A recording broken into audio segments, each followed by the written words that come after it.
student, today I will discuss with you refining of metals.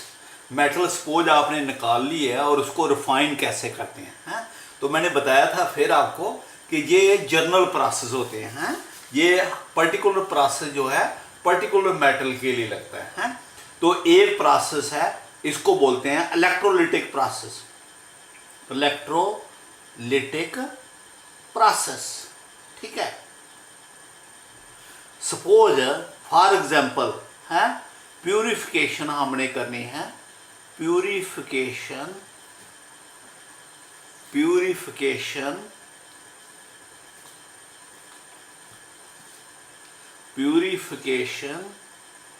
Of impure copper, ठीक है। और मैंने copper बनाना तो वहां मैं ये फिर रिपीट नहीं करूंगा। प्यूरिफिकेशन ऑफ इम्प्योर कॉपर, ठीक है। देखो इसको कैसे, इलेक्ट्रोलिटिक प्रोसेस देखो ध्यान से। जिस मेटल को हम, ये इम्प्योर मेटल है, ठीक है, दिस इज इम्प्योर और दिस इज इम्प्योर मेटल है। तो जहां हमने इसको कॉपर ले लिया, जिस मेटल को प्यूरिफाई करना है उसी की ये pure sheet of same metal, बेटा उसी मेटल की प्योर शीट, ठीक है। मेरी बात समझ गए। तो इसके बीच में एक्वस सॉल्यूशन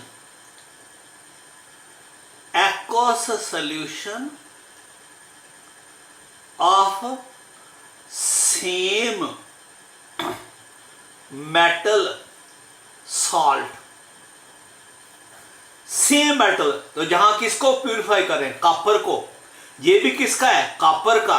ये क्या है, इम्प्योर कॉपर। ये क्या है, प्योर कॉपर। और साल्ट किसका लेंगे, कॉपर सल्फेट का। मेरी बात समझ गए आप। तो देखो जो बीच में कॉपर सल्फेट लिया, आपको मालूम है सोल्यूशन में जब साल्ट डालते हैं तो दैट अंडरगो डिसोसिएशन, ये बना लेगा, ठीक है, ये बना लेगा आयंस। अब हमने इसको कैथोड बना लेना और इसको एनोड बना लेना। तो impure metal is made as anode and pure metal is made as cathode of the same metal. और ठीक है, कैसे करेंगे, इसको कनेक्ट करेंगे भाई, ठीक है। We will connect it with the battery, ठीक है। अब देखो क्या होगा, देखना ध्यान से। सॉल्यूशन में से कॉपर जो है वो कैथोड पर सॉल्यूशन में से कॉपर निकलेगा, 2 इलेक्ट्रॉन ले लेगा और कैथोड पे जाके डिपॉजिट हो जाएगा सॉल्यूशन से निकलकर। लेकिन ये जाएगा नहीं उसी वक्त, एट द सेम टाइम, उसके जाने से सेम टाइम साइमल्टेनियसली एक कॉपर यहां से निकलेगा और वो सॉल्यूशन में आ जाएगा। एनोड पे देखो क्या ना, copper solid will change into copper plus 2 and will lose 2 electron. ये जहां रिडक्शन हो रही है, ये इलेक्ट्रॉन ले रहा है, जहां ऑक्सीडेशन हो रही है, ऑक्सीडेशन है, आपके कैथोड पे रिडक्शन होती है, आपके एनोड पे ऑक्सीडेशन हो रही है। तो क्या होगा, कॉपर लूजेज 2 इलेक्ट्रॉन, ये +2 आ गया, 2 इलेक्ट्रॉन लूज हो गए। ये इलेक्ट्रॉन किसको दे रहा है, इसको दे के आ रहा है। कॉपर जहां से निकलकर इधर आ रहा है, कौन, Cu+2, और अपने इलेक्ट्रॉन वापस उधर दे रहा है पॉजिटिव को, क्योंकि ये पॉजिटिव है ना, पॉजिटिव को इलेक्ट्रॉन दे रहा है। इलेक्ट्रॉन इधर से इधर जा रहे हैं, ये इलेक्ट्रॉन इधर से। और जहां क्या हो रहा है, जहां कॉपर निकल के इलेक्ट्रॉन ले रहा है, जहां से ये सॉल्यूशन सॉलिड जो है वहां से निकलकर Cu+2 आ रहा है सॉल्यूशन में, और इलेक्ट्रॉन इधर जा रहे हैं, जहां से इलेक्ट्रॉन अंदर आ रहे हैं और जहां सोल्यूशन में से कॉपर निकल के राड के ऊपर डिपॉजिट हो रहा है। मेरी बात समझिए ध्यान से, बहुत इजी है अगर समझ आ जाएगा तो। हाँ, जिस मेटल को प्यूरिफाई करना है, उसको एनोड बना लेना है, उसी मेटल की शीट को हमने कैथोड बना लेना है, उसी मेटल का साल्ट सोल्यूशन रखना, फिर उसमें करंट पास करना है। जब करंट पास करेंगे तो एनोड से कॉपर निकल के सोल्यूशन में आ जाएगा। कैसे? एज ए कॉपर +2 अपने इलेक्ट्रॉन इधर को छोड़ आएगा, पीछे दे देगा उसको। वो इलेक्ट्रॉन जहां से जहां आएंगे और सोल्यूशन से कॉपर +2 जो आगे पड़ा हुआ है, जे कॉपर नहीं, जो सोल्यूशन में आगे कॉपर पड़ा हुआ है इलेक्ट्रोलाइट का, वो वाला कॉपर, यानी कि जे सब कुछ एट द सेम टाइम हो रहा है। ये अपना हेड बाहर निकाल रहा है और ये अपना हेड इधर ले जा रहा है। ये एक दूसरे में भरोसा नहीं करते, सब कुछ एट द सेम टाइम हो रहा है। इधर से कॉपर निकल के इधर आ रहा है और इधर से इधर आ रहा है। तो जो सोल्यूशन में कॉपर सल्फेट है वो वैसे का वैसा रहेगा, एक कॉपर इधर जाएगा, ये इधर से। सोल्यूशन में कॉपर और सल्फेट की कंसंट्रेशन चेंज नहीं होगी, लेकिन क्या होगा, टाइम के साथ ये जो शीट है ये इसका साइज बढ़ता जाएगा, इसका वजन बढ़ता जाएगा, और ये जो आपकी इम्प्योर है ये खत्म हो जाएगा, ये खत्म हो जाएगा, और इसके साथ जो इम्प्योरिटी है वो नीचे बैठ जाएगी। हैं, इसको ढेर लग जाएगा नीचे, इसको बोलते हैं एनोडिक मड। जो उस मेटल में इम्प्योरिटी है वो नीचे बैठ जाएगी एज एनोडिक मड, और जो उससे कॉपर निकल के इधर चला जाएगा, पहले सोल्यूशन में आएगा, सोल्यूशन से। So this is refining of electrolytic refining. बात समझा गई? दूसरा मेथड है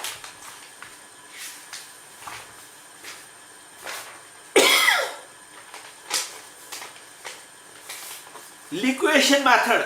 ये तो आपको आगे समझा दिया, लिक्वेशन मेथड ये आपको आगे समझा दिया, हाँ, फिर भी समझाऊंगा दोबारा।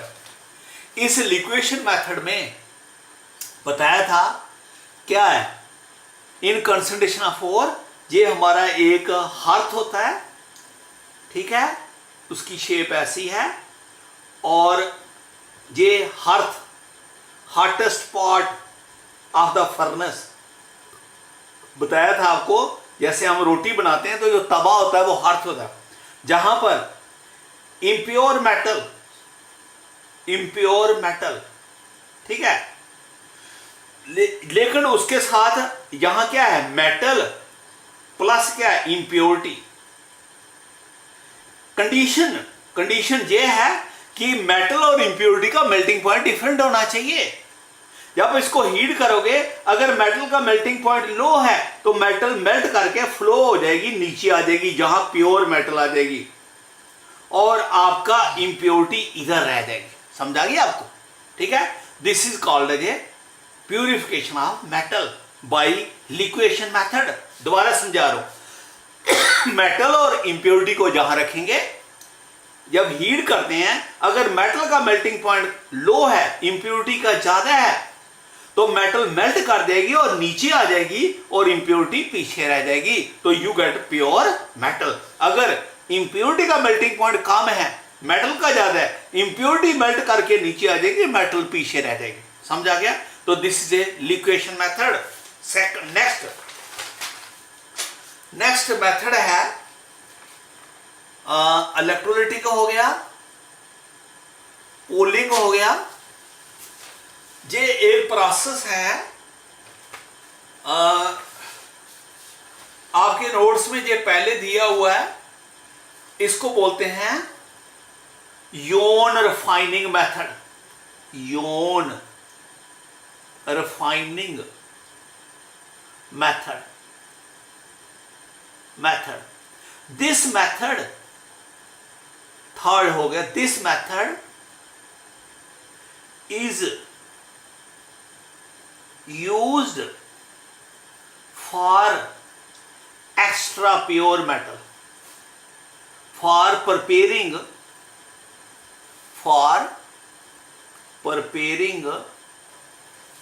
extra pure metal, देखो बेटा, आपका जो गोल्ड है बाजार में सपोज अब 10 ग्राम का 50,000 का है।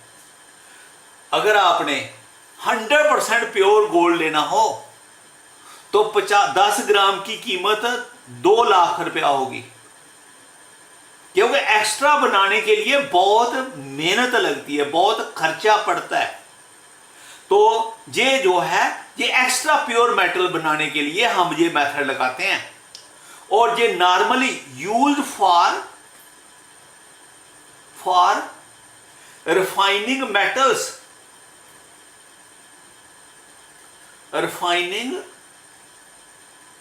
Metals, like germanium, tin, then gallium,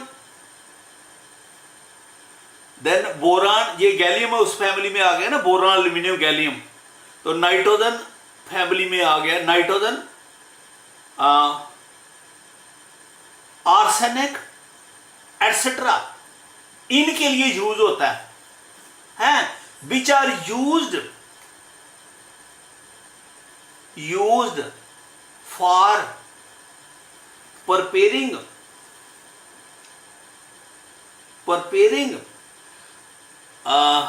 ये आपको इलेक्ट्रो उसमें बताया था सॉल्यूशन में, सॉलिड स्टेट में है, सॉलिड स्टेट में बताया था ये है। ये वाली मेटल वो NP conductor, for preparing NP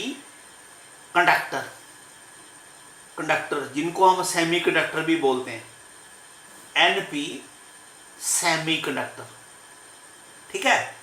NP semi conductor बनाने के लिए यूज होते हैं, वहां पर ये वाली मेटल यूज होती है, उसके लिए यूज होता है क्योंकि हमें एक्स्ट्रा प्योर चाहिए वो, ठीक है, which are use for diodes etcetera. तो बेटा बहुत आसान सिंपल प्रोसेस है, योन रिफाइनिंग को ध्यान से समझना। देखो ये एक इधर हीटर है बेटा, हीटर, ये सारा हीटर है, यानी ये बीच में पाइप है, उसके आगे पीछे हीटर है, सर्कुलर फॉर्म में हीटर, ये सर्कुलर फॉर्म में है ये हीटर। और ये हीटर ऐसा है, मोबाइल हीटर, ये मूव करता है बेटा, मूव करता है, इधर से आप इसको मूव करते करते इधर ले जा सकते हो, ठीक है। ये जो ये आपको मैंने सिंपल जो पाइप दिखाई है, ये सिंपल पाइप नहीं है, इसको डिफरेंट पार्ट में बांटा हुआ है, ऐसे जोन्स में, जोन है इसके, डिफरेंट जोन्स हैं, ये जोन इसलिए नाम पड़ा जोन रिफाइनिंग प्रोसेस। ये एक जोन है इसका, ये दूसरा जोन है, ये डिफरेंट जोन है, यहां से लेकर जहां एक जोन है, ये यहां से लेकर जहां एक जोन है, और ये जोन ऐसा होता है, इसको हम थोड़ा, ये ऐसे पार्ट है इसका कि इसको हम जहां से लिफ्ट कर सकते हैं। तो मैं आपको समझाऊंगा, जिस मेटल को हमने प्यूरिफाई करना है, metal to be purified that is taken in this zone, ठीक है, उसको हीट करते हैं इस हीटर से, तो वो मेटल मेल्ट कर जाएगी इस जोन में, ठीक है। जब मेटल मेल्ट कर जाएगी, ये हीटर जो है हम जहां से मूव करके आगे ले आएंगे, नेक्स्ट जोन में ले आएंगे। हीटर जब वो वाला मेटल मेल्ट कर गया, ये हीटर मूव करता है, इसको नेक्स्ट वाले जोन में ले आए, ठीक बेटा। अब जब आप इसको हीट कर रहे हो, तो जो पहला जहां आपने हीट किया था जोन में, उसका वो मेल्ट हो गया था, उसकी आस्ता आस्ता क्या हो जाएगी, लिक्विफिकेशन, टेम्परेचर उसका कम हो जाएगा, उसकी क्रिस्टलाइजेशन होगी। अब प्योर मेटल जो है, प्योर, उसके पहले क्रिस्टल बनते हैं, क्योंकि प्योर मेटल का जो मेल्टिंग पॉइंट है वो कम होता है, तो नेचुरली फ्रीजिंग पॉइंट भी कम होगा। ये जल्दी सॉलिडिफाई हो जाएगी, बीच में जो इम्प्योरिटी है वो सॉलिडिफाई नहीं होगी। तो फिर हम क्या करेंगे, जब बीच में प्योर मेटल सॉलिडिफाई होगी, इम्प्योरिटी अभी क्या है, लिक्विड, ध्यान से सुनना, ये लिक्विड है अभी, मॉल्टन फॉर्म में है, और ये क्या बन गया, सॉलिड। इस जोन को हम लिफ्ट करेंगे ऊपर को, ऐसे ये मोल्ड हो जाता है, ऊपर को उठ जाता है। जब उठेगा तो जहां ऐसे इसको स्लो फॉर्म में ऐसे करके ऐसे करोगे, तो जहां इसकी इम्प्योरिटी जो लिक्विड फॉर्म में वो इधर आ जाएगी और मेटल प्योर उधर रह जाएगी। समझाई? ये बेसिक प्रोसेस है। क्या ये प्रोसेस किस पर डिपेंड करता है? Pure metal has got low melting point, low freezing point as compare to the impure metal. Impure metal mean जो अभी जिसके साथ इम्प्योरिटी है। प्योर मेटल जहां से निकल इधर रहेगी, इम्प्योरिटी यहां से निकलकर इस जोन में आ जाएगी। हो गया, ये प्योर बन गई। अब हम इसको हीट कर रहे हैं, जब ये पीछे से इम्प्योरिटी भी आ गई, जहां जो मेटल है उसके साथ इम्प्योरिटी, उसको हीट कर रहे हैं। जब ये मॉल्टन फॉर्म में हो जाएगी, ये हीटर जहां से उठा के जहां ले आएंगे, इधर ले आएंगे। अब हीटर जहां आ गया, अब इसको कूल होगा और ये हीट होगा। ये एक टाइम आएगा फिर जहां पर क्रिस्टल आ जाएंगे, किसके? प्योर मेटल के, इंप्योरिटी की नहीं। इंप्योरिटी उधर रहेगी और वो प्योर मेटल, अब सॉलिड प्योर आ जाएगा, इंप्योरिटी, फिर इसको जोन को उठाएंगे, इंप्योरिटी उठ के इधर आ जाएगी। मेरी बात समझ गए? जब इंप्योरिटी इधर आ गई, पीछे प्योर मेटल रहेगी आपकी, फिर इसको हीट करेंगे। ये हम करते रहेंगे, एक टाइम आएगा एंड पे पहुंच जाएंगे, तो एंड से हम हीट करेंगे, इसको कूल करेंगे, इसका जो इंप्योरिटी है लास्ट में बाहर जाने देंगे और पीछे क्या रहेगी? Pure metal. अब देखो, आप कहेंगे सर ये तो बड़ा आसान है। अरे कम से कम एक हफ्ता ला जाएगा जहां से जहां जाने में, ठीक है? और फिर इतनी बात नहीं है, ये एक बार नहीं करना पड़ता, बहुत बार रिपीट करना पड़ता है। क्यों? जब हम उसको करते हैं तो वो प्योर जो मेटल है उसके साथ थोड़ी इंप्योरिटी रह जाती है, फिर भी इसको we are to repeat it many time, कई बार इसको रिपीट करना पड़ेगा। और जहां से जहां में बहुत टाइम लगता है, क्योंकि इसको हीट होना है, फिर कूल होना है, फिर जोन को है, it takes a lot of time, और फिर इसको मैनी टाइम रिपीट भी करना है। इसलिए ये बहुत कॉस्टली मेथड है, बहुत महंगा पड़ता है, बिजली बहुत लगती है, बहुत वेस्टेज होती है इलेक्ट्रिसिटी की, एनर्जी की। तो इसलिए तो ये जो प्रोसेस है, this is called zone refining. में फिर समझा रहा हूं 1 मिनट के लिए। हाँ, 3 नंबर का आ जाता है कई बार।